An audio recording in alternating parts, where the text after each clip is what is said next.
as we all know, UFC 262 is going to be exciting for quite a few reasons. I've already talked about one of them on Saturday night. The other one is this is do or die for Tony Ferguson.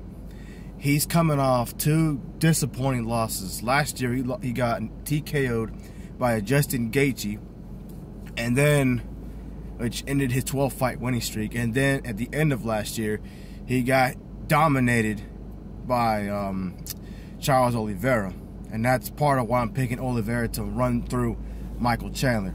All right, so this is a very big fight for Tony Ferguson, probably the biggest fight of his career. This is the biggest fight of his life. All right, he has to fight a young guy, or a guy in his prime. He's in his early 30s, so that's usually when a fighter starts to creep up in their prime.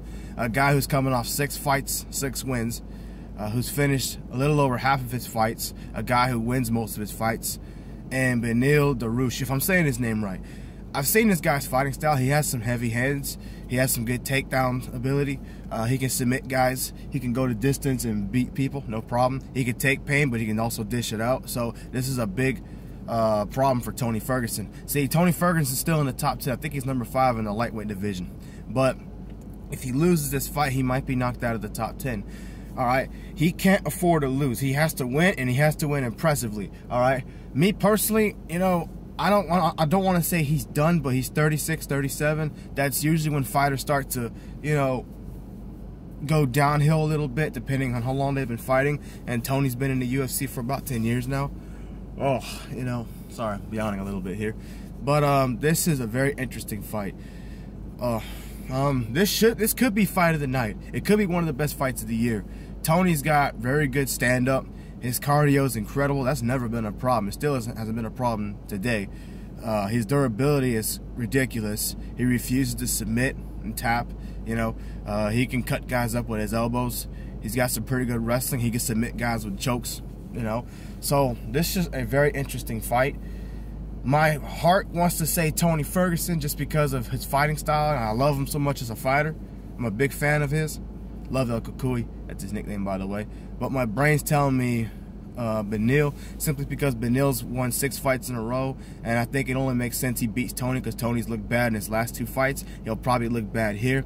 But I'm going to go with my heart, and I'm going to pick Tony Ferguson. I see Tony getting dominated in the first round. He's going to be trying to fill out Beneil's pressure, his fighting style.